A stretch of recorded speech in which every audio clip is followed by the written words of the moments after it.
So the UFC is back in London for another stacked card in the main event. I mean, my goodness, Curtis Blaydes, Aspinall. We get to see Aspinall against yet another top 10 heavyweight, but this time really one of the elite heavyweights in Curtis Blaydes. He's, ran through the division a couple times. Of course, never won the championship, but he has been one of the top guys consistently at 265 pounds for a while. And in the co-main event, no, it is not Darren Till, and I totally just didn't insert Chris Curtis onto the poster, but he's fighting Jack Hermansson in the co-main. Really fun one. We'll see if the Action Man can crack into the top 10. And then also, maybe the people's main event, the Monkey King, taking on Paddy Pimblett versus Jordan Leavitt. This card stacked, man. Nikita Krylov taking on Alexander Gustafsson. Paul Craig versus Volkan Oezdemir.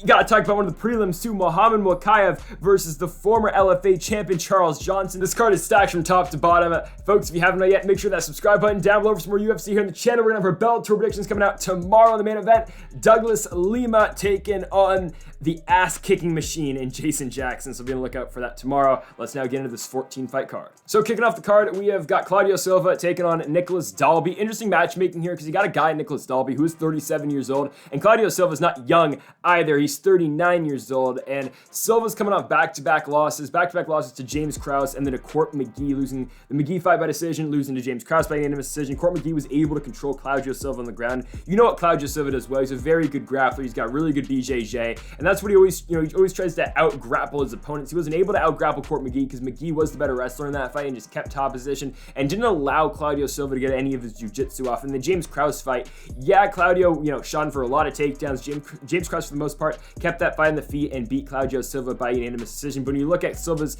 3 previous wins in the UFC, he submits Cole Williams with a neck crank, he submits Danny Roberts with an armbar, and then he submits Nordine Taleb by rear naked choke. And also, he's got to win over the next contender, the next title challenger for Kamaru Usman's welterweight championship when he beat Leon Edwards back in 2014 by split decision. So Claudio Silva is a solid guy, but now he's getting up there in age. He's 39 years old. He's taking on an aging Nick Dalby, who, Dalby's coming off the loss to John Means, now the pitcher on the Orioles. Tim Means, of course, losing the Dirty Bird by unanimous decision on the Gon Volkov card. He got outstruck in that fight. It was a competitive fight, but Means won it by unanimous decision, 2-1. You look at Dalby's upset win over Daniel Rodriguez, D-Rod, back in late 2020. Still an interesting victory that I don't know how Dalby got because Daniel Rodriguez is really good. And after that fight, Rodriguez went on to beat Mike Perry, Preston Parsons, and Kevin Lee. And we haven't seen him since the Kevin Lee fight. But in that fight for Dalby, he goes in there, he outstrikes D-Rod, even though it was a fight where you look at the scorecards. It's a competitive fight. D-Rod wins the first, but one judge gave it to Nicholas Dalby. D-Rod looks like he wins the second, and judge gave it to Dalby the third. Looks like D-Rod might have won the third too, but they give it to Dalby. It's a weird fight. Still don't get the scorecards in that. Dalby's got that fight against Jesse Ronson, which he loses. He's a huge favorite in the Ronson fight. He gets subbed. He beat Alex Oliveira before that by unanimous decision. It's just, again, you got 2 older guys in this fight in Dalby and Claudio Silva, and this fight's pretty simple to break down. It's, can Nicholas Dalby keep this fight on the feet? You don't want to really be on the ground with Claudio Silva unless you're a elite level wrestler like Court McGee, or a guy at least in the ground like Court McGee who knows how to stay out of danger and stay out of the way of submissions.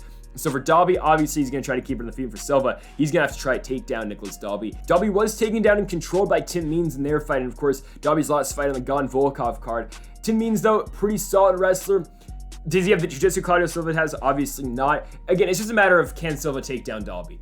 But am I really going to pick a 39-year-old Claudio Silva? Maybe, because Dalby's 37 and Dalby, he's got hands. He hasn't knocked anybody out in the UFC so far. So do we pick him by knockout against Silva? Well, if you're thinking, okay, Dalby in this fight, if he's standing with Silva for 3 rounds, can he eventually put him away in those 3 rounds? Probably not, honestly. He's probably just going to piece him apart and pick him apart on the feet. I think he's able to keep it standing unless Claudio Silva, locks him up in something. I think Dalby should be able to win. I got him to win this one by unanimous decision. Next up, we've got the second UFC outing for Mandy Bohm. She's taken on Victoria Leonardo. Somebody's got to win a fight in the UFC here tonight. And for Bohm, of course, the first fight in the UFC was a fight where she took on Ariane Lipski. Bohm going into that fight was undefeated. She was 7-0, having fights in Bellator and other promotions, GMC being the other main one. Undefeated at that point, she took on Lipski, and Lipski was just so much better than her. Lipski out-controlled her, she outstruck her, she knocked down Bohm a couple times in that fight.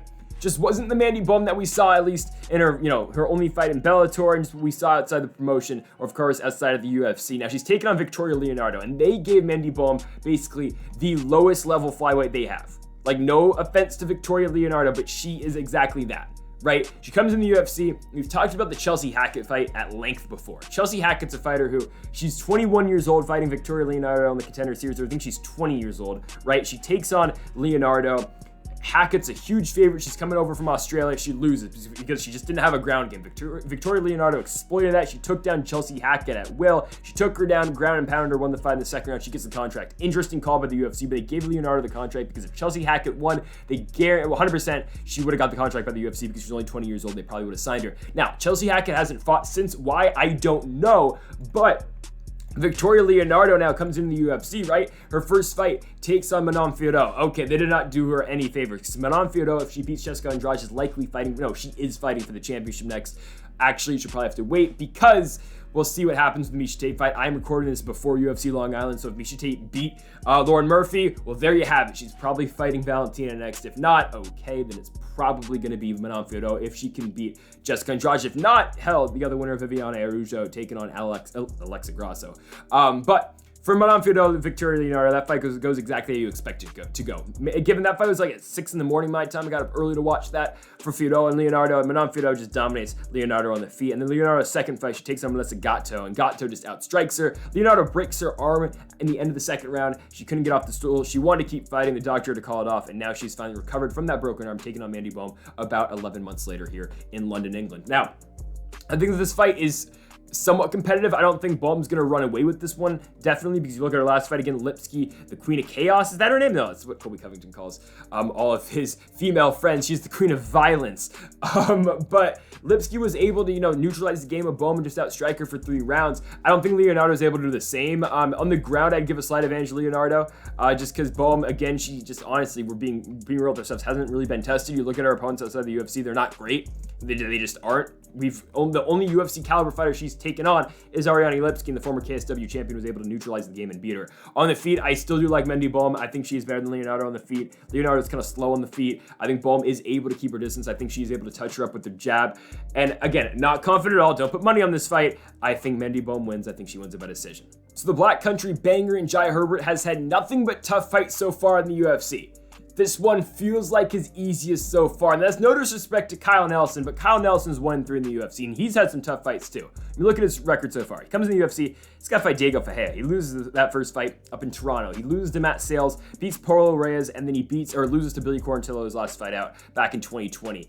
Now he's taking on Jai Herbert, and Jai Herbert, I mean, you look at the guys this guy's fought. I mean, the former Cage Warriors champ comes in the UFC. They give him Francisco Trinaldo. That is a tough fight. Trinaldo beats him in the 3rd round, knocks him out. Okay, whatever. It's the Herb Dean weird stoppage with Dan Hardy at commentary. That's all right.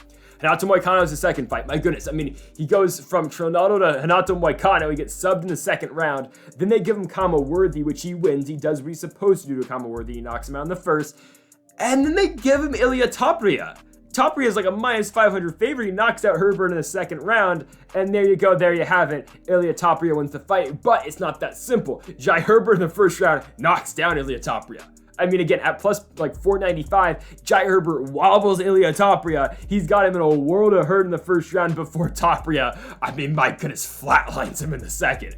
It's a crazy fight. It's a really good one, but man, that knockout was crazy for Topuria, and I feel like a lot of people forget the success that Jai Herbert had striking early in that fight because of the crazy knockout that Topuria landed. Now, Herbert is fighting Kyle Nelson, and I'll be honest with you right now, Jai Herbert should beat Kyle Nelson. I don't think he's going to lose this fight. You look at Kyle Nelson's fight so far in the UFC, he's been outstruck by Diego Ferreira. Diego Ferreira knocks him out, he takes him down, he does what he wants. And again, I think Jai Herbert should be able to do what he wants in this fight.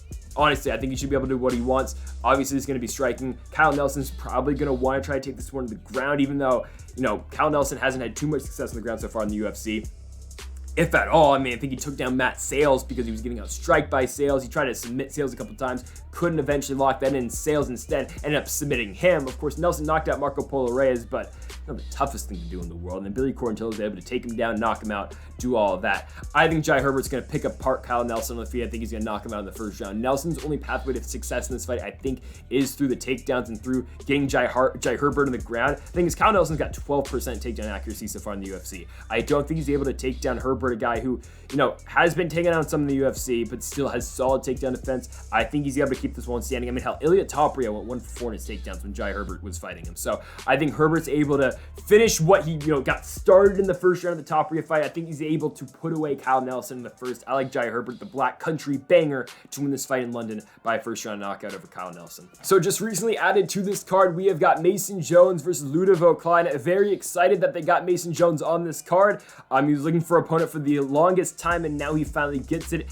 in Ludovic Klein. Klein, of course, was booked for UFC 277 in Dallas, Texas against Ignacio Bahamondes, but Bahamondes is having problems getting into the States, so that fight is off. And now Klein accepts this fight a week earlier to fight in London against Mason Jones, and my goodness, this is a tough fight for Klein. I mean, he was up against an uber prospecting Ignacio Bahamondes at UFC 277. Now he takes on one of the most hyped prospects they've got. I mean, definitely, I would think Wales' top prospect other than Jack Shore in Mason Jones. And Mason Jones so far 1-1 in the UFC with that one weird no contest. It was a fight that he was on his way to winning against Alan Pachdik. He was dominating the Pachdik fight until, of course, the eye poke happened. But Mason Jones comes in the UFC. He's got that crazy fight to kick off 2021, the Chiesa Magni card against Mike Davis. It's a phenomenal fight. It wins fight of the night. Both guys just go in there. They go to war. They're striking. It's a crazy fight that Mike Davis does pick up the victory, and Mike Davis is a very good fighter. I mean, we don't see Mike Davis as much as we should. He was scheduled to fight Jai Herbert, I believe, in London earlier this year, but he has not fought since that big win over Mason Jones, which is a shame. But since then, Jones has to fight against Alan Pachdik, we talked about briefly. He was booked to fight Pachdik again. Fight never happens. He gets David Onama on short notice. Now, David Onama is one of these guys who, again, this guy's going to be a star, too. I mean, you saw his win over Garrett Armfield. He can wrestle. He can strike like he did against Gabriel Benitez. I hope they take Onama's, rise to the top pretty slow. He's only 28 years old. He's, just hitting his peak. Onama's going to be a guy to watch out for in this weight class, man. That dude is a stud, just like Mason Jones is. I mean, we talked some about how Arman Tsarukyan and Islam Makhachev, those guys fought early in their careers in the UFC, and maybe someday they'll fight for a world championship. Now, I don't know if that could happen with Mason Jones and David Onama, considering Onama, took the fight on short notice against Jones at 55, and he's down at 45 when he fought Garrett Armfield, and he was at 45 when he fought Gabriel Benitez. But you're looking at two guys in Jones and Onama who could be at the top of their divisions, both their respective divisions, in a couple years, and it's something to watch out for.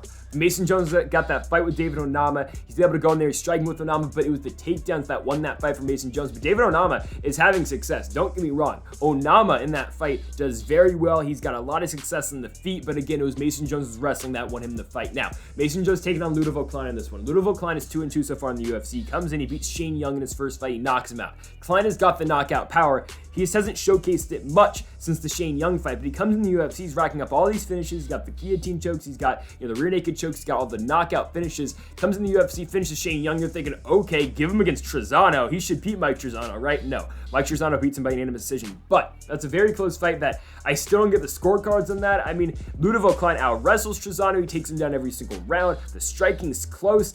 I have watching that fight, I think rounds 1 and 2 go to Ludovic Klein. Round 3 obviously goes to Michael Trezano. The judges give 2 rounds to Trezano. I mean, Camijo gave 3 to Trezano, which is ridiculous. But then he turns that around and he fights Nate Landwehr. Landwehr submits him by anaconda choke in the 3rd round. Landwehr's out striking him. I mean, Landwehr always goes to war in all of his fights, but he's out striking Klein. He's taking him down. And then in Klein's last fight, he beats Devontae Smith. I mean, my guy, Devontae Smith, now outside the UFC. Klein, was able to control Smith against the fence in that fight. He was able to outstrike Smith. Devontae does have a little bit of success, but it is Ludovic Klein picking up the victory by unanimous, or a split decision. Didn't really get the split on that, and I personally do like Devontae Smith a lot. I thought Ludovic Klein won that fight by unanimous decision, or I thought he just won it by decision. Anyways, we've got Mason Jones, Ludovic Klein here. So I just think stylistically this fight's very tough on Klein. Because unless he can knock out Mason Jones, a guy who's got a really good chin, because look at the accumulation of damage he suffered in the Mike Davis fight and didn't get knocked down in that fight. So I just think it's tough for Klein to knock out Jones because he's got a really good chin, and I think it's tough for Klein to keep a pace for 15 minutes on the feet to beat Mason Jones striking. On the ground, I don't think Ludovic Klein's able to take down Mason Jones. Mason Jones' takedown defense is really good. He's a really good wrestler in his own right, so I think it's tough for Klein to get into entry-level distance and take down Mason Jones and get him on the ground. So when you can't do that, you're left in a striking affair at Mason Jones that I think is just going to go south for Ludovic Klein. And unless he can knock out Mason Jones, which I don't think he can, I think Mason Jones is going to find a way to win this fight. Again, I think it's competitive. I really do like the fight. I'm going to take Mason Jones to win this one. I like him by decision over Klein. And again, Klein was supposed to fight, so there's no, short notice anything on this. Both these guys have been training for a while. I think in a straight up fight between Klein and Mason Jones, Jones picks up the victory. He's got it by decision. So here we go, man. I mean, a really fun fight in the flyweight division. We've got Mokaev, who is undefeated. He was undefeated as an amateur. I mean, what was the record as an amateur? I mean, it's over 20-0. It was 23-0 as an amateur, and he's 6-0 as a pro. Mokaev now is taking on his toughest challenge today. Yeah, Charles Johnson's a tough fight. Charles Johnson's a truly tough fight. And now, a lot of people are scratching their head when they saw this matchmaking. You're thinking, okay, guy making his UFC debut is taking on Mokaev, a guy who has never lost a fight ever, and who's coming off a submission win over Cody Durden, which he won in 60 seconds. And Cody Durden, isn't a scrub. You look at his last fight, he beats JP Blaydes, knocks him out in the first round, and given his JP Blaydes are like great, he's not. But Mokaev now and Charles Johnson. So Johnson, LFA champ, man. I mean, this guy is the reigning flyweight champion. Obviously, no longer the champion because he's in the UFC, but he wins the vacant championship. He defends it once he wins by knockout in the second round, and then he beats Charles Mota earlier this year in a main event, LFA 122. He knocks out Mota in the 5th round. Charles Johnson's always there with his boxing, though. I mean, this guy's boxing is really good. He's gonna be in your face with the pressure. He does have a ground game too. Obviously, it's not gonna be the ground game that compares that Mokaev has, because we talked about in that fight with Mokaev when he fought Cody Durden. It was like, okay, Cody Durden's got some wrestling. I mean, Cody Durden can wrestle. He can go on the ground. And Mokaev made it look easy. I mean, he knocks down Durden right away. Durden shoots him for the takedown, but then it's okay. Mokaev sinks in a guillotine and he beats him. Like, Mokaev is so well versed. He can wrestle. He can grapple. He can strike. You saw the way he put down Cody Durden early in their 50-second fight this year. I think it's going to make it tough on Charles Johnson, because Johnson's going to have to worry about the striking out of Mokaev. And of course, we say this all the time. Your wrestling makes your striking better, because there's always going to be the threat of the takedown that Mokaev will present against Charles Johnson. It's just always going to be there. And Charles Johnson's not going to get Mokaev in a pure boxing fight where he would have a really good chance of winning. He's not going to. Mokaev will push a pace. He will put on pressure against Johnson. He's going to have to make him worry about his striking. He's going to have to make him worry about his wrestling, about his grappling. Again, stylistically, for a UFC debut for Charles Johnson, this just feels like a very tough ask. It just is. And again, I like Johnson. I think this guy's going to be around for a while in the UFC. I think he's going to be in the top 10 someday at flyweight for the UFC. I think he will. He's a great signing to the promotion. He's 31 years old, but I really think, fighting at Tiger Muay Thai, I think this is a great addition to the UFC. I just don't know how he's able to consistently, stuff takedowns that Mokaev. The guy's only 21 years old too, but I think he's going to take him down. I think Mokaev's going to submit him. That's what I got in this fight. The guy's wrestling's really good. He's born in 2000. I mean, again, he's so damn young, but I think he's going to be able to come in here. I think he's going to take down Charles Johnson. I think he's going to get him in the ground. I think he's going to submit him. I got Mokaev by first round submission. If Johnson's able to stuff takedowns on Mokaev, though, and make this a grueling fight, and, take this one late in the fight and work his boxing, and if he is still there in the 3rd round, I'd really like Johnson in the live odds, but I think Mokaev's able to get it done early. I got him by first round submission. So JSP Jonathan Pearce has been pretty impressive in the UFC after his loss to Joe Lozon. I mean, again, I don't know how that happened. He got knocked out by Lozon in his first time in the UFC in Boston in 2019. But since then, since the pandemic, Pearce has been really good. I mean, look at his win over Kai Kamaki. He's able to out-scramble Kamaki. He's able to eventually finish him in the 2nd round. He beats Omar Morales. He submits him in the 2nd in their fight. Again, constant pressure, constant takedowns. In his last fight, he had a pretty tough out in Christian Rodriguez. Rodriguez is a guy coming in on short notice, making his UFC debut. He's undefeated 7-0. GSP goes in there and out-wrestles him, has over 12 minutes of control time, goes 6 for 10 on his takedowns, and beats Christian Rodriguez in that fight. Now, JSP's taking on another guy, McCann Amirkhani, who, again, has the best Tapology picture ever. I mean, go look at McCann Amirkhani's Tapology picture. He's got the best Tapology picture that anyone's going to have. Like, just trust me, go look at it. Anyways, Amirkhani, though, he's a guy who does want to wrestle in all of his fights. He wants to go in there, he wants to put on a pace, he wants to pressure and wrestle his opponents. Like, you look at his last fight, where actually Mike Grundy's the one taking him down, but Amirkhani immediately sunk in an anaconda. And that was a sad fight to watch, honestly, for Mike Grundy. It just was, the way they built it and his dad and all that. It was just sad to watch. But McCann Amirkhani submits him by anaconda choke in the 1st round in 57 seconds. Okay. Amirkhani's fight before that, UFC 267, Blakovic Teixeira. He goes in there, he gets knocked out by Leon Murphy in the 2nd round. In the 1st round, it's Amirkhani, though, pressuring, taking Leon Murphy down. He had 4 minutes of control in that one. It's looking good until it's not for Amirkhani after he landed 5 takedowns in the 1st. Fight before that, he loses to Kamwela Kirk. He's going in there again. Amirkhani's wrestling, but Amirkhani will wrestle. He won't do too much on the ground with that positioning. And he just kind of gets outboxed in the feet when he's not moving and he's not setting up his takedowns. The Edson Barbosa fight loses by unanimous decision. Barbosa knocks him down a couple times. Amirkhani is able to take down Barbosa like he's able to take down everybody, but again, he just can't put it together on the feet, and he can't put anything together on the ground. My problem with Makwan Amirkhani in this fight is that, okay, we know he can wrestle. He's got all that. He's got some jiu-jitsu. Is he going to be able to take down JSP, though? And again, this is a fight between two guys in Amirkhani and JSP who are primary grapplers. Both these guys are trying to wrestle. I would say, if anything, JSP does a better striking. Look at his win over Jacob Rosales in the Contender Series where he's able to knock him out that right cross, put him down on the mat. If anything, again, I would give the striking advantage to JSP and Jonathan Pearce. And I've seen Makwan Amirkhani get knocked out before. Hell, you look at the Leron Murphy fight where Murphy catches him with the knee. Shane Burgos puts him out, puts him away at UFC 244 in Brooklyn, right? So I would give a striking advantage to JSP in this one, but I do think it is a competitive fight. I think Amirkhani, again, if we're going to find out pretty quickly in this fight who the better wrestler is. If this is a fight like, hell, Saijakub Kakrakhmanov taken on, or Karamov as they're calling him now, versus Ronnie Lawrence, and you see in the first round, you look at it, okay, wow, like Kakrakhmanov was able to take down Lawrence and keep him down in that first round. That's what Amirkhani's able to do with JSP in the first round. Then you're looking at, okay, I think Amirkhani's got this thing, right? So if you see something like that happen in the first round, that happened in that Saijakub Kakrakhmanov fight, maybe Amirkhani does have the advantage. I'm not going to go that way, though, because I think JSP is able to dictate where this fight ends up. I think, if anything, he's the one engaging takedowns, because I don't think Amirkhani is able to take him down. So it's a matter of, okay, will JSP go in there, and will he try to take down Makwan Amirkhani, or will he go in there and keep the fight standing after stuffing Amirkhani's takedowns? Doesn't want to engage in that ground game, and JSP is able to outbox and outtouch Makwan Amirkhani, because both these guys, honestly, have two varying, strategies on the ground. Makwan Amirkhani, once he gets to the ground, is trying to submit you. He's trying to put you away with the submission. JSP's trying to work his ground pound, and he's trying to TKO you down there. I don't think that's going to come into play much, because honestly, I see this as a striking fight. I think both wrestling, the wrestling and jiu-jitsu games of both guys is going to cancel out. I think we're going to see a striking affair, and I like JSP as the better striker. I think he's going to beat Makwan Amirkhani by decision. I could see a TKO, but I got JSP by decision in this one. So now we've got the heavy favorite Nathaniel Wood taking on Boston Strong Charles Rosa, and Charles Rosa's win-loss streak in the UFC that he's had ever since he entered the promotion, losing to Dennis Seaver in his debut back in 2014 on, get this, it's a throwback, Rick Story versus Gunnar Nelson in the main event over in Stockholm, Sweden. He's had a win-loss streak. I mean, he wins a fight, loses a fight, wins a fight, loses a streak. Loses a fight. That streak ended when he got dominated by TJ Downtown Brown. Now, I took Rosa in that fight for the pure reason. It's like, okay, well, he's lost his last fight against Damon Jackson. He's bound to win, right? No.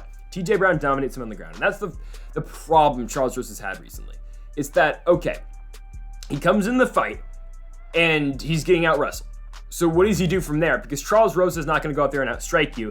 And if his opponent proves to Charles Rosa and to everyone else that he's a better wrestler than Charles Rosa and a better grappler than Charles Rosa, what does Charles Rosa have? Because you look at his last couple of fights, and I'll exclude the Justin James fight because he does beat the Guitar Hero in June of 2021 when our guy in Justin James, bet his purse on that fight, his fight purse on the fight, and he lost, and now he's out of the UFC. Now he's fighting for, he's fighting TWC. TWC, I think he's fighting for now? Total Warrior Combat, I think. It's the Daquan Townsend promotion. I'm not entirely sure which one it is. I think it's that one, right? But anyways, right? Rosa in the Derek Minner fight. Okay, Derek Minner is a better grappler than him. He's out wrestling him. February 2021, Blades Lewis. And okay, Minner's out striking him too. He knocks down Charles Rosa. So what does Charles Rosa have? He doesn't have anything. He can't strike with them. He can't wrestle with them because he's getting beat on the ground. He's getting beat on the feet. It's the trap he falls into. Damon Jackson, more the same. Jackson's out striking him. Jackson's out wrestling him. TJ Brown, out striking, out wrestling him. When you look at Nathaniel Wood just presents a problem that all those guys gave to Charles Rosa, and just in more of an extreme way. Nathaniel Wood's going to do to Charles Rosa what all those guys did to Charles Rosa. Because on the feet, Charles Rosa can't beat Nathaniel Wood. On the ground, Charles Rosa can't beat Nathaniel Wood. What does Charles Rosa offer in this fight? This is lock of the night.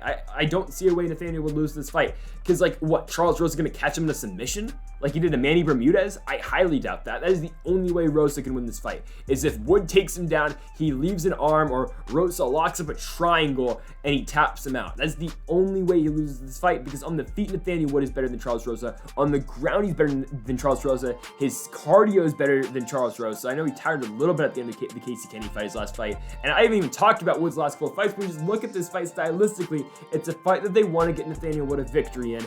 They found their way because Charles Rosa is that guy that Nathaniel Wood can wrestle with, he can strike with, he can do whatever he wants, he can implement his game plan on Charles Rosa and to fine-tune his skills in this fight any way he wants it in London.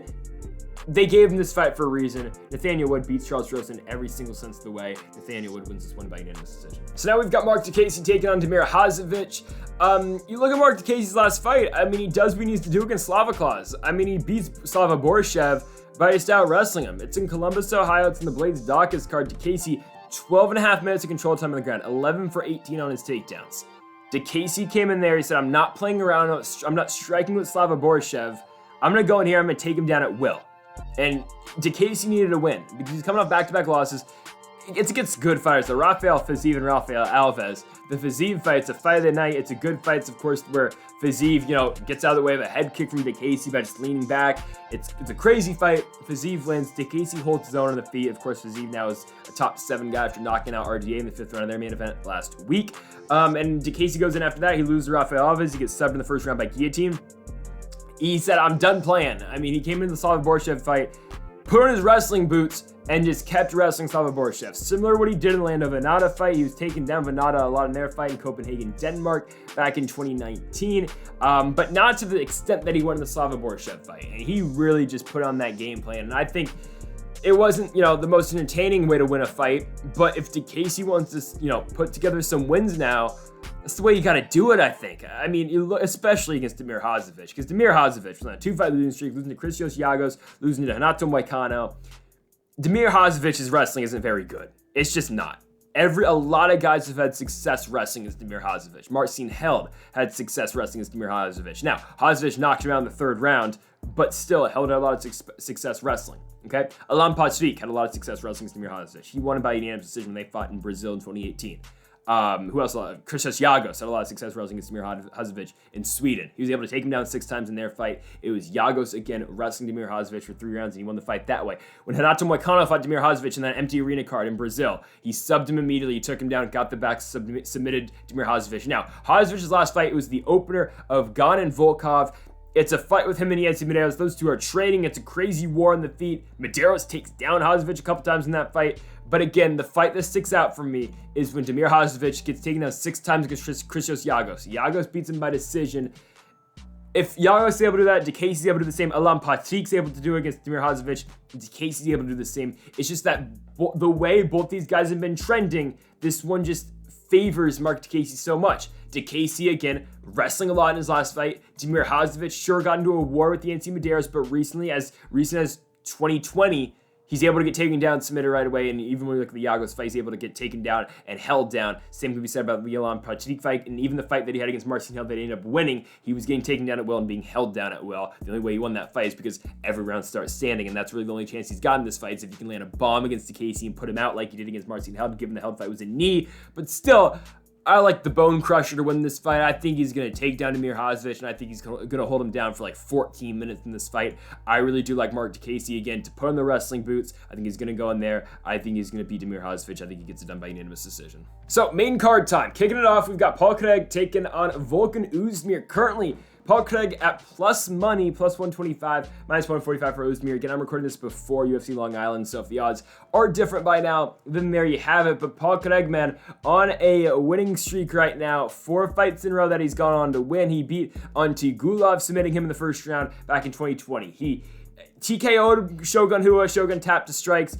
UFC 255, he subbed Jamal Hill, where Hill was having some success until he wasn't. No, he just wasn't really having some success at all. Paul Craig submitted him. Actually, no, was it TKO or was it? It was TKO. He had him with Hill's arm breaks, but then Paul Craig eventually finishes it by TKO because of the arm injury. And then he started. I believe he had him in a guard. Yeah, Paul Craig had him in guard, and Jamal Hill's arm break. So that happens. And then he beats Nikita Krylov most recently. Now, that was a fight. He was getting dominated, bro. And we're going to talk about Krylov in a second because he's going to have the fight against Alexander Gustafsson. But Paul Craig's getting beat in that fight. Krylov is out striking him. He's, grounding, pounding him on the ground until, in total Paul Craig fashion, he catches him in a triangle choke and he submits him. I mean, Paul Craig is so dangerous in that way. But again, this fight with him and Volkan Oezdemir, pretty simple, man. Can Paul Craig get this fight on the ground? Can he take down Volkan Oezdemir? I think it's possible. I think definitely it's possible. I mean, Oezdemir, again, he hasn't won recently, but, you know, the guy is, I don't know. I think it's a tough fight to pick because Paul Craig's good. Again, he's got the jiu-jitsu, you know, he's got some of the best grappling that any guy's going to have at 205 pounds. Paul Craig's one of the rare fighters in the UFC in 2022 that will still pull guard. It's hard to take down Volkan Oezdemir, though. But if anyone's going to do it, it's going to be Paul Craig. But again, Volkan Oezdemir doesn't get taken down all that much. I mean, Ankalaev took him down in their fight, UFC 267. It was a pretty boring fight. Ankalaev could only take him down once. It's just that Oezdemir's been getting outstruck recently. Yuri Prochazka outstruck him. He knocked him out. Alexander Rakic in that fight with Oezdemir was a close fight. You know, Rakic took him down once, but he won 1 for 9 in his takedowns. Ilir Latifi wasn't able to take down Volkan Oezdemir, or at least take him down a whole lot. Dominic Reyes, when he lost to Oezdemir, Dominic Reyes beat Oezdemir, he outstruck him. Anthony Smith, the Oezdemir fight, okay, eventually Anthony Smith took him down, but that was Oezdemir was the one engaging the wrestling, and eventually Anthony Smith got him down. I believe it was in the third and subbed him with the rear naked choke. But Oezdemir just gassed in that fight, and then of course DC took him down and got him the crucifix and TKO'd him. Man, though, I mean, can Craig take down Oezdemir? That's the question in this fight. Because Paul Craig's wrestling isn't the greatest, but his jiu-jitsu, once he gets you down there, that's when he becomes real dangerous, man. I mean, again, he's able to submit anyone in this weight class. I think it's a very tough fight to call. I mean, if Oezdemir wasn't, I mean, what, in his last, 7 fights, he's 2-5. Not ideal. I mean, the losses are big names, though. It's Daniel Cormier, it's Anthony Smith, Dominic Reyes, Yuri Prochazka, Magomed Ankalaev. He's beat Rakic and Latifi, sure. Man, I mean, the guy just fights the best of the best. It's a tough fight to pick. I think if Oezdemir's smarter than Nikita Krylov was, I think he can win this fight. And again, he's a favorite right now. Tapology, a lot of people are picking Paul Craig. It's a styles fight, man. Styles clash in this fight. Oezdemir is trying to keep this one standing. Craig is trying to get this one on the ground. Ever so slightly, I don't pick against Paul Craig often, but I'm going to do it here. I'm going to take Volkan Oezdemir. I'm gonna take Oezdemir, man. I think Oezdemir can come in here. I think he can win this fight. Again, he hasn't won in a while, but no time Volkan Oezdemir, if he can keep this fight standing, and if he just doesn't fall into the trap that Paul Craig will always present, which is the wrestling, or not the wrestling, but it's just the jiu-jitsu and the grappling, I think Oezdemir is able to go in here, and I think he's able to knock him out. I think that's what Volkan's able to do in this fight. Now, again, can Paul Craig go in here and submit and make me look stupid in the first round? Yeah. And thinking about it now, again, I kind of really want to pick Paul Craig now. I don't know. This is honestly a very tough fight to pick. Now I'm considering this. I've never done this. Now I'm thinking of picking Paul Craig. Honestly, this is so close because again, it just all Craig needs is one slip. He's like T-City Ortega. He's like T-City. He's like Dern. He just needs you to slip once, and then he can submit you just like that. He can again get beaten down like Nikita Krylov was beating him down, and then he can throw up a triangle and submit you and win the fight. No, I'm gonna stick with the pick. I'm taking Volkan Oezdemir. I'm taking Volkan Oezdemir. I think Oezdemir can knock. I'm gonna take Volkan to beat him in the first round. I don't think he's gonna make the mistake that Nikita Krylov made, and that's engage the guard. I think Oezdemir keeps him standing. I think Volkan Oezdemir is gonna get back on his winning ways, and I think he's gonna knock out Paul Craig in the first round. I think he's gonna do it. There you go. Taking Volkan Oezdemir to get back on the winning track. Taking no time Oezdemir first round knockout over Paul Craig by keeping it standing. Okay, so the UFC looked at their flyweight women's roster. They scrolled down the list. They looked at all of the fighters they have, and they're like, okay, who would give us the best fight for Molly McCann to fight in London? They scrolled, they looked, and they're like, boom, Emily Whitmire. And they realized, oh wait, she's not in the UFC anymore. So they kept scrolling, they were looking, and they said, oh, got it. All right, here we go. Shanna Dobson. Oh, she's not in the UFC anymore either. All right, Mara Maraborelli, not in the UFC anymore. Gina Mazzano, okay. Hannah Goldy, there we go. She's still in the UFC. Okay, no disrespect to Hannah Goldy. But the UFC, you know what the hell they're doing. They want Molly McCann to win in London. They want her, and I'm not saying it's going to happen, but they want her to knock out Hannah Goldy just like she did against Luana Carolina. Molly McCann's never going to have the hype she has right now. And it's not like I'm saying Molly McCann is going to be a title challenger someday. She's not, okay? Molly McCann probably won't even break into the top 8 ever. I could see her sneaking in the top 10 just because 125 is pretty weak right now. Molly McCann's not going to be a contender. But she's always going to be one of these fun fighters that will come up there, she'll strike, she's willing to brawl. That's how Molly McCann fights. And they looked at all the opponents that she could possibly have, and they said, okay, Hannah Goldy's a fighter who is coming up from 115, who has fought at 115 in the past. She fought Emily Whitmire at 125. She beat arguably the UFC's worst flyweight on the roster. And did I pick Emily Whitmire to win that fight? Maybe I did. I don't know, maybe. But they saw this, and they're like, okay, she can fight Molly McCann. Molly McCann, her wrestling isn't the greatest. But Hannah Goldy, again, is a small 125 pounder. I know she's the same exact, height-wise as Molly McCann, but she's a natural 115, I think. I think she is. I think she's a natural strawweight. She fought Miranda Granger at 25. She fought the Contender at 15. She's fluctuated between those two weight classes. Okay, whatever.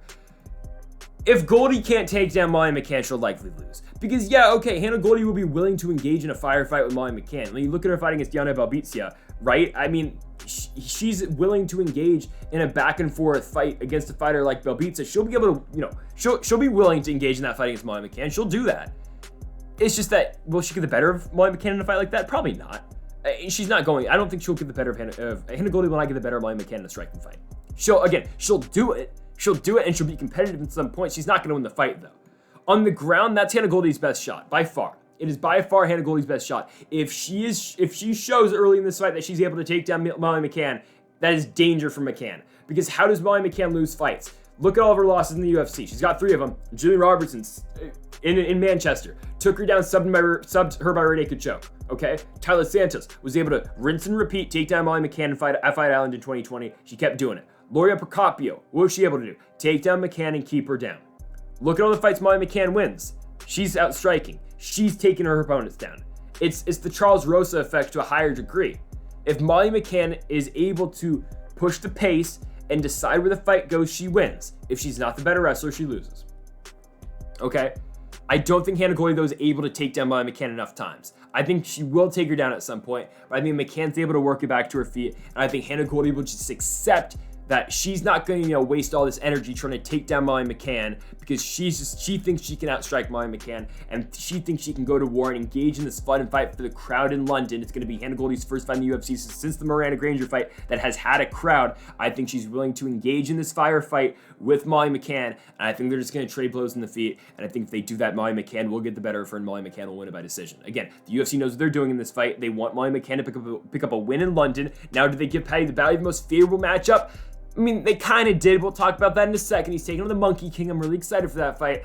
But in this one, again, Molly McCann is fighting... No disrespect to Hannah Goldy. No disrespect at all. But she's fighting one of the lower level flyweights the UFC does have in their women's roster. I'm taking Molly McCann to win this one. I think she gets it done by decision. All right, so Gus is back. Yeah, Alexander Gustafsson. He's not a heavyweight anymore like he is in that picture right there because obviously that guy couldn't make 205 pounds. But he's back. He's taking on Nikita Krylov. Now, I want to talk about Gus's last fight in the UFC. It's on Fight Island. He loses to Fabricio Verdum. He loses to Verdum. He gets subbed in the first round. Okay, he didn't look great. Verdum catches him, takes him down, armbar, fight over. Now, Verdum went on to go to the PFL. He went on to fight Hernan Fajea. That fight got overturned, the weird no contest fight. Is Verdum ever coming back? I don't know. I thought he told the PFL he wanted to fight this season. Maybe he'll fight on the 10th card at the end of the year. Maybe he'll join the pool next year for the heavyweights. I don't know. Hell, Hernan Fajea lost to Kilton Abreu, but he's still in the playoffs because PFL matchmaking at its finest. Anyway, Gustafsson hasn't won a fight since 2017. His last win is over the former champion now, Glover Teixeira. It's been 5 years though. It's been over 5 years since Alexander Gustafsson has won a fight. Not ideal, guys. Not ideal. And he looked good in the Teixeira fight. Don't get me wrong. It was a really good Gustafsson that beat Glover Teixeira. His combos really flowing well. The knockout finish that he lands in the 5th round is the flurry of punches that Gustafsson lands against Glover Teixeira at the end of the 5th round is very impressive. That wins him the fight. It's a great fight. Don't get me wrong. Then they roll him against John Jones. Jones just dominates Gustafsson. It's not close to the fight they had in 2013. It's not at all. Jones comes there and was he on pictograms or not, it doesn't matter, okay? He comes in there. Jones is piecing him apart in the feet. He's outstriking him. He's touching him. And in the 3rd round, John says, all right, enough of this. I'm going to use the wrestling that I don't use. Yeah, the wrestling that Jones does not use enough. He should use it more, but he came in there, took down Gus, ground and pound it, fight over. Mike Beltran's got to step in. I think it was Beltran in that fight. Jones wins the belt back. Okay, Gustafsson, the next summer, fights Anthony Smith. Lionheart and Gus is winning the fight to that point. Gustafsson's outstriking Smith, okay? He's doing all right for himself. I mean, honestly, Smith is losing, I think. I mean, I give the 1st round to Anthony Smith, and I give the 2nd to Gus. I give the 3rd to Gustafsson. Gustafsson's best round comes in the 3rd. In the 4th, though, fight goes in the ground. Anthony Smith takes the back, submits him by rear naked choke. Fight over. Lionheart wins in Sweden. Now, Gus has never fought well in Sweden. He got knocked out by Rumble Johnson in Sweden all that time ago on Fox. But now, okay, then he goes to heavyweight. He gets subbed by Verdum. The last time the guy won a fight, he was 30 years old. He's 35 now. If he's getting out-wrestled by okay, that's a terrible analogy. If he's getting wrestled by John Jones, not many guys can do what John Jones can do. But it's just that the way Gustafsson's fought recently, I think Nikita Krylov's able to go in there. I think he's able to take him down. Guys, it's not 2013 anymore. Get over it. Alexander Gustafsson's not very good anymore. I hate to say that. I look at the odds. Nikita Krylov's the favorite like you should be. Tapology. More people are taking Alexander Gustafsson than are taking Nikita Krylov. Don't forget the success Krylov was having in the Paul Craig fight until he wasn't, right? He's not going to get stuck in a triangle by Alexander Gustafsson.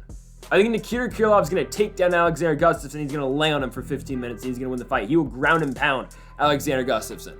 Gustafsson, again, might have his moments in the feet like he will always have, but again, Gustafsson is 35 years old, and I just don't think it's his time anymore.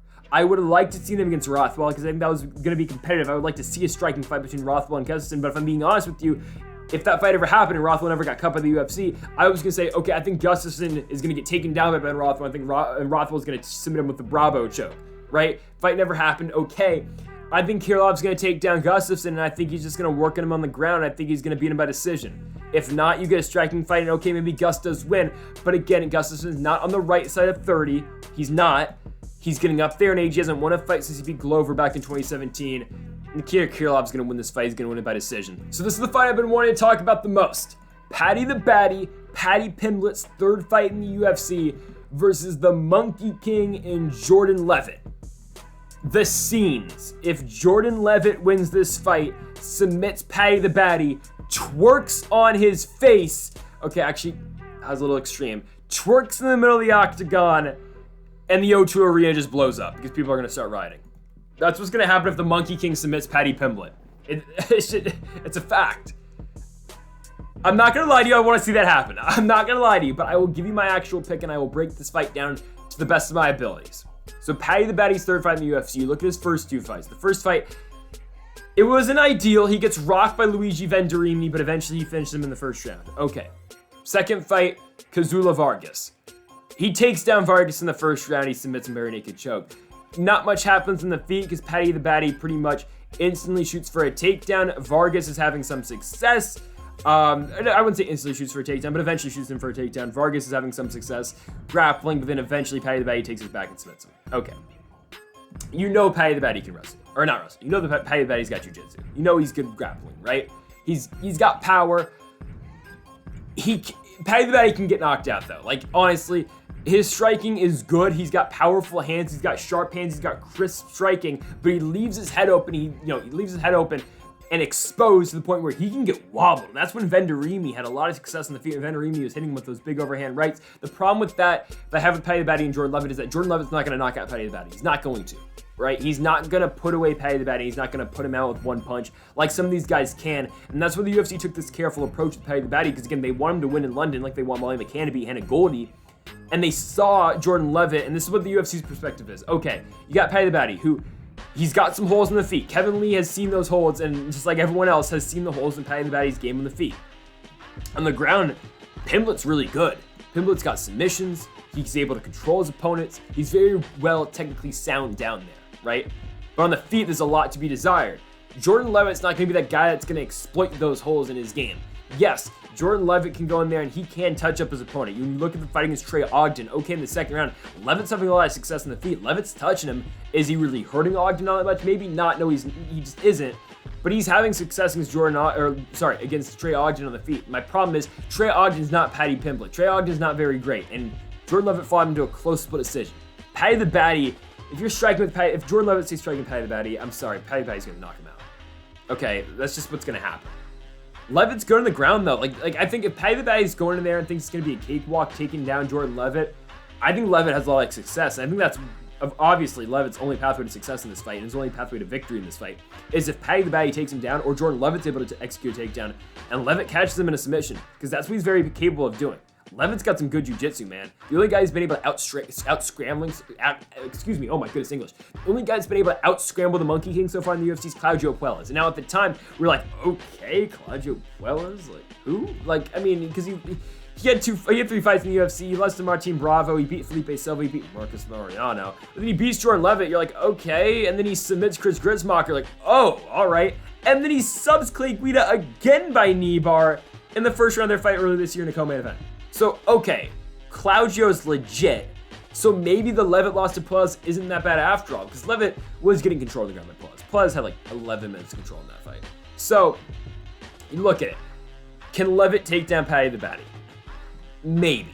Kazula Vargas didn't, but Kazula Vargas had a little bit of success on the ground before he got taken down. Luigi Venturini took down Paddy the Baddy. Paddy the Baddy worked back up to his feet almost instantaneously. So it's a matter of, can Leavitt get him down, and can Leavitt hold him down? Maybe. Maybe he can. On the feet, I think this one's a wash. And Paddy the Baddy, if this fight stays standing, I think he will eventually knock out Jordan Leavitt. Now, Leavitt will be consistent in his pursuit to push a pace against Paddy the Baddy on the feet. I think he will, like he did in the second round against Ogden, I think he will remain in his face. I think he'll remain in his face, and I think he will throw winging shots at Paddy, but I don't think he's able to knock out Paddy the Baddy. I think if they get in a back and forth fight, okay, Pimblett will get hit, but does Leavitt really present the knockout power to put away Paddy the Baddy on the feet? He doesn't, so it's just more of a volume thing, and if in an ideal world for Jordan Leavitt on the feet, Paddy and him engage in a crazy, they start swinging on the feet, and this is, again, the only way Leavitt can win on the feet is if Paddy the Baddy gets in the second round, he tires. And in the first round, Leavitt just gets out of it, okay, whatever. It's the first round, it's a wash, maybe Paddy wins it. In the second, Leavitt is able to go in there, and it's similar to the second round of Amanda Nunes, Juliana Pena, where Paddy falls in the trap of throwing with Jordan Leavitt. He gets tired in the second round. Leavitt's able to piece him up. He shocks him with the takedown. He takes his back and he submits him. That's the only situation, the only scenario where I think Jordan Leavitt can win it by just striking, right? And then eventually, again, or just using his striking as his primary focus, okay? If he wrestles with Pimblett, maybe he takes him down, maybe he doesn't. I mean, that's just the game you have to play. Like, do you think he can out-wrestle Paddy the Baddy? Do you think he can out-grapple Paddy the Baddy? Because I think on the ground, I think this fight's it's very competitive. I think it is. But Pimblett's not stupid. He knows what he's got, what he's up against Jordan Leavitt. He knows. Leavitt's not the greatest striker. Leavitt's decent on the ground. But what Paddy the Baddy's got is, he can win fights on the ground, he can win on the feet. You look how he won his first fight where he knocked out Venturini, right? And then the second fight, he sees a guy in Kazula Vargas who can't really wrestle all that well, so he took him down, he submitted him. He will see that Jordan Leavitt is not that great of a striker. He will exploit that part of Jordan Leavitt's game. He will keep the fight in the feet, and he will knock out Jordan Leavitt. Unfortunately, I think he'll do it in the first round. And I like Jordan Leavitt. And I'll say right now, I want Jordan Leavitt to go in there. I want him to take down Paddy the Baddy. I want him to submit him, and I want him to twerk in the middle of the octagon. Not because I'm into that type of stuff. Not because I want to see Jordan Leavitt twerk. It's because I want to see the reaction of the crowd in London, England, if their guy in Paddy the Baddy gets subbed by the Monkey King. By the Monkey King. But again, I will give you my actual prediction. I will be cheering for Jordan Leavitt, but I'm not going to give you a biased pick. I'm going to take Paddy the Baddy. I will, very rarely, I will give you a biased pick. Honestly, the only guy you will see a biased pick out of me from, Colby Covington. All right, yeah, like that's the only guy I will give you a biased pick on. That's the only fighter where you can say, okay, maybe I'm gonna tail this pick. I think Paddy the Baddy's gonna come in here. I think he's gonna knock him out in the first round. I kind of broke the fight down for you. Again, I hope Jordan Leavitt Imanari rolls and submits him with a heel hook. But again, I'm going Paddy the Baddy first round knockout. So here we go, man. The action man keeps on fighting. Chris Curtis is back. And now here we go. He gets a co-main event spot against Jack Hermansson on short notice. Let's go, man. Really love this fight for Chris Curtis. I just do. He's 3-0 in the UFC. He's taken on some very tough opponents. Phil Haas, Brendan Allen, Rodolfo Vieira. He just fought a couple weeks ago.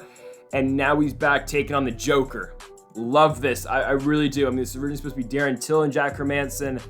This is going to be a good fight, man. It's going to be, because Chris Curtis has yet to been taken down so far in the UFC. Brendan Allen went 0 for 3. Rodolfo Vieira went 0 for 20. Phil Haas went 0 for 3. You combine those numbers, opponents in the UFC are 0 for 26 taking down Chris Curtis. Can Jack Hermansson be the first? And Jack Hermansson, the guy who is good on the ground. Once he gets to the ground, he's good. He's got very good top pressure. But this is a guy who's got 30% takedown accuracy in the UFC. Chris Curtis has got good takedown defense. And Chris Curtis, for damn sure, is a better striker than Jack Hermansson. If this fight was not on short notice for Chris Curtis, I'd say Chris Curtis all day. I'm just a little bit concerned this fight on short notice for Curtis, but Curtis just fought. He's in shape. He just fought a couple weeks ago, and he looked very good against Rodolfo Vieira. He looked good in that fight. I mean, he was able to touch up Rodolfo. He settled in. Second and third, easy 2-3 for Chris Curtis in that fight. First round's a feeling out process. I know because of how dangerous Rodolfo Vieira is once he does get you to the ground. Hermansson's dangerous as well, but with all due respect to the Joker, he's not gonna, take you down and instantaneously put on a guillotine and submit you like Rodolfo Vieira could, or instantly take your back and all of a sudden the fight's over just like that. He's good, but he's not that good on the ground. Jack Hermansson's been outstruck in his last couple of fights in the UFC. He has. All right, Sean Strickland outstruck him in a 5-round fight. I don't know how one judge gave it to Jack Hermansson. It's ridiculous. Why Sal D'Amato still judges fights, I don't know. Okay. Hermansson beats Edmund Shabazian. He's supposed to do that. Shabazian, the guy's only like 24 years old, but he's not fighting well right now. It's just that simple. Okay. Vittori's able to outstrike Hermansson. Gaslam gets caught in a submission. Okay, Hermansson submits him. Jared Cannonier knocks out Hermansson. It's just that Hermansson's traded wins and losses, and if his record indicates anything, he should beat Chris Curtis, just because this is the fight that he should win, because he just had a loss against Sean Strickland. Okay, sure. That doesn't mean crap. That doesn't mean anything. Jack Hermansson will get touched up on the feet by Chris Curtis. The way Chris Curtis has been touching Phil Hawes, he's been, he knocks out Hawes, he knocks out Allen. The way he's able to maintain distance and fight a smart fight, a calculated fight, and still still beat Rodolfo Vieira by decision is so impressive. Okay? What I think he's going to do in this fight against the Joker, I think he's going to put this all together, and I think he's going to get a finish. I've got Chris Curtis to knock out Jack Hermansson in this fight. I've got him in the second round. I'll tell you why, okay? Jack Hermansson's not able to take down Chris Curtis. He's forced to get in a striking fight with Chris Curtis, okay? The guys Jack Hermansson's been forced to get in a striking fight with in the UFC, okay? There's, just recently, right? There's, 4 of them. Sean Strickland. Strickland is a good striker. He does not have the knockout power really though to knock anyone out with one punch. He's a good striker, talks a lot of crap. He's kind of well technically sound. I know he just got knocked out by Pahea, but he's gonna go hands down. He's gonna force you to strike with him, and he's not gonna respect you, and he's gonna force the action to you. Okay? Strickland didn't finish Hermansson, but he's able to outstrike him. Marvin Vettori wanted nothing to do with the ground game of Jack Hermansson. At least he never engaged it. He was able to reverse Hermansson once the fight got to the ground, but he was willing and he wanted to outstrike Jack Hermansson because he almost got him out of there in the first round. A better striker would have got Jack Hermansson out of there in the first round when he fought Vettori in their fight in their main event back in December 2020. Jared Cannonier was the other guy Hermansson was forced to strike with. Cannonier knocked him out in the second. Okay, the other guy's Thiago Santos. Thiago Santos knocked him out back in 2017. That was prime Thiago, not the guy who's going to be fighting in an Apex main event against Jamal Hill in August, right? So, you give me Chris Curtis all day here, man. I think Hermansson's generally a slow starter. He is. Hermansson doesn't usually start out that well. And so, actually, I said second round knockout. Nah, give me first round knockout. I don't think Hermansson's going to start all that quick in this fight. I mean, you even look at the fight that he has against against Hermansson, against Edmund Shabazian. Shabazian outstrikes Hermansson in the first round. Hermansson comes back and, wins it in the second and third by out-wrestling Shabazian. But in the first, Shabazian outstrikes Jack Hermansson. I know Chris Curtis isn't the quickest of starters either. You look at the Phil Hawes fight, look at the Brendan Allen fight, even the Rodolfo Vieira fight, he drops the first round in all 3 of those fights. Well, until he knocked out Phil Hawes, obviously. I mean, I'd give him the first round against Brendan Allen, but still, he doesn't have great starts to fights. Even then, I'm taking him first round knockout against Jack Hermansson. Hermansson does not start well, and in a fight where he will be forced to strike, I think, with Chris Curtis, because Chris Curtis' takedown defense is so good.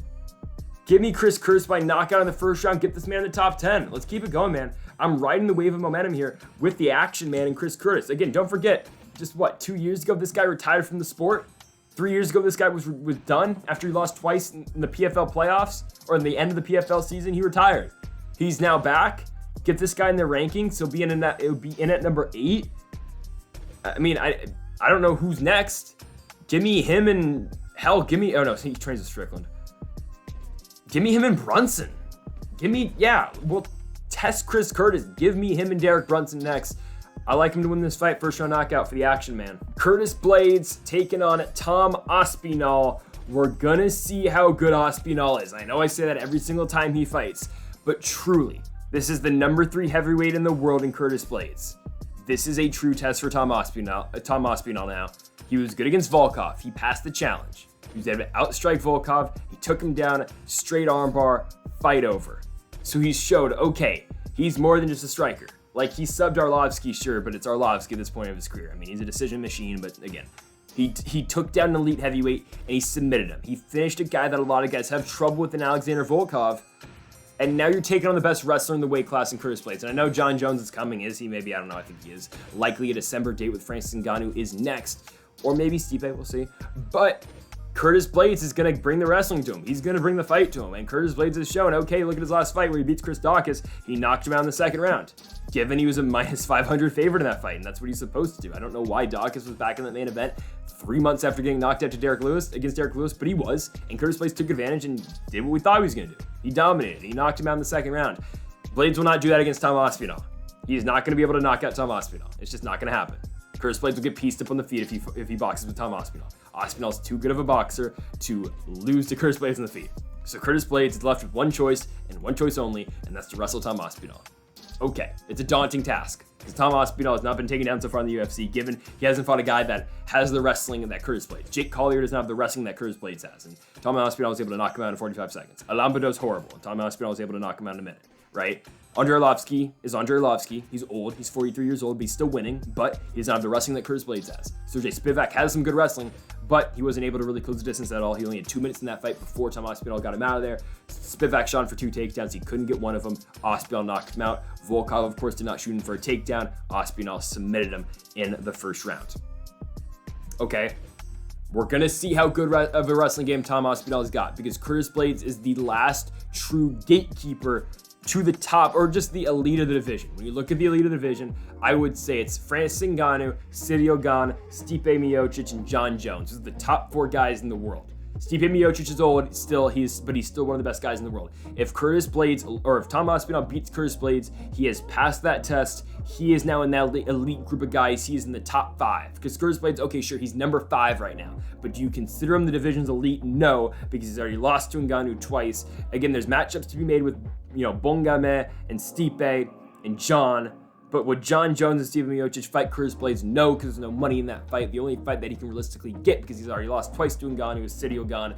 And maybe if Gane beats Tuivasa and Blaydes beats Aspinall, that's most likely what's going to happen next. Okay, that's where I can see it's happening. And then if Blaydes truly does win that fight, then maybe you could get a third shot at Ngannou. Again, no one would buy it, but again, maybe you could. Anyways, Blaydes, again, this is the last test for Aspinall, because Blaydes will present the wrestling. Blaydes will throw big shots. Again, do I think those big shots are going to hurt Tom Aspinall? I don't think they're going to. I think Aspinall's too good of a striker to get caught by a guy in Curtis Blaydes who's a primary wrestler who throws big wing shots. And again, he did catch Chris Diakiese, but there's a difference between fighting Chris Diakiese and Tom Aspinall, considering, again, that was a Chris Diakiese who just got knocked out 3 months previously to Derek Lewis, right? I mean, given it was a nice right cross by Curtis Blaydes. But here you go. I mean, I think Blaydes is going to have to go to the wrestling in this fight. I think he's going to have to. I just don't think on the feet he's able to contend with Aspinall. That's how good of a striking game Aspinall has got. But what Aspinall has showed recently is that, okay, I can get takedowns of my own, and I can go in there, I can submit guys when he has to. But again, that's the key word, or key words, when he has to. This is a fight that he doesn't have to go in there and resort to the wrestling and trying to take down Blaydes, because again, you wouldn't want to do that against Curtis Blaydes. The advantage for Tom Aspinall in this fight is the striking. No doubt about it.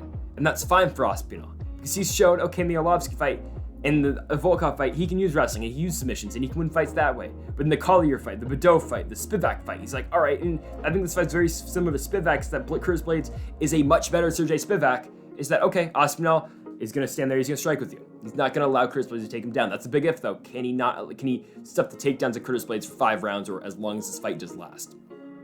That's the big question in this fight.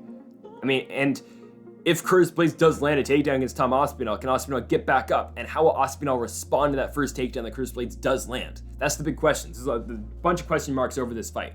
It truly is. But when you look at all of it, right? And yes, Blaydes is wrestling, and yes, Aspinall's striking. Still taking Tom Aspinall. Like, I'm riding the wave of momentum. I don't think Aspinall is going to lose at home here. I mean, I think there's a pathway to victory for Blaydes. I think it is. I think it is him being the pursuant wrestler that wants to grapple and, stays on the attack with the wrestling game. And if he throws Aspinall off his game in the first round, then there you go, and he relies on that, and he keeps going to it for 5 rounds. But a part of me thinks even if Blaydes does do this, and even if it goes bad for Aspinall at the beginning, remember how quickly Blaydes tired in the Volkov fight, where he was like dead to rights in the 5th round, where he still won the fight, obviously, but even like Volkov took him down in the 5th round. If this fight does get there, and we are deep in the 5th round, Blaydes will tire in the championship rounds. Again, I haven't seen Aspinall in those 4th and 5th rounds in the UFC, but still, I think Aspinall even then could go in there. I think he could blitz Curtis Blaydes in the 4th and the 5th, and I think he could get him out of there late in the fight. That is last resort. But I think if the fight does somehow go that way, I think Aspinall is able to do something late in the fight and do something like that. I don't think we're going to get there. I think Tom Aspinall knocks him out in the second round. Okay, I think Blaydes is going to shoot him for a couple takedowns in the first. I think he might land one in the first. I think Aspinall is going to work back to his base. I think Aspinall is going to work back to his feet. I think Aspinall will continue the damage he's putting on Curtis Blaydes, and I think he'll get him out of there in the second round. I think he's going to put him down. I think Tom Aspinall's boxing is that good. I think this guy is a future star in the UFC. I think, we'll see where he goes from here. He's 5-0. He's going to be 6-0. I've got Tom Aspinall to continue the winning streak. I got him by second round TKO over Curtis Blaydes to remain undefeated in the UFC. And then when you look at the rankings, Ngannou's likely fighting John Jones. I don't think they're going to Stipe. I don't think Stipe is going to get the fight. If Stipe is willing to fight Tom Aspinall, there you go. If he's not willing to fight him, don't blame him. Tom Aspinall versus the winner of Ciryl Gane and Tai Tuivasa sounds like a lot of fun. I'm just saying, Aspinall and Ciryl Gane seems like a crazy fight that I am very willing to see. I'm just saying. But in this fight from London, England, this Saturday night, I've got Tom Aspinall to remain undefeated in the UFC, and he's going to TKO Curtis Blaydes in the second round. So folks, thank y'all for watching our UFC London preview and predictions this week. We'll be back next week from Dallas, Texas, UFC 277. It is the rematch of one of the biggest upsets of all time, the biggest upset I've seen in a long time. Juliana Pena and Amanda Nunes for the Women's Bantamweight Championship. So that headlines in the co-main. You've got an interim flyweight championship fight between Brandon Moreno and Kai Kara-France, where the winner will be taking on Davison Figueiredo. Obviously, Brandon Moreno looking for that fourth fight against Deuce DeGuerra. Hopefully, it'll probably be in 2023 if it happens. So we'll see what happens. That is, though, next week from Dallas, Texas. Folks, thank you for watching. Make sure that subscribe button down below for more. We will have our Bellator predictions coming out tomorrow as well. Thank you for watching. And Mamba forever.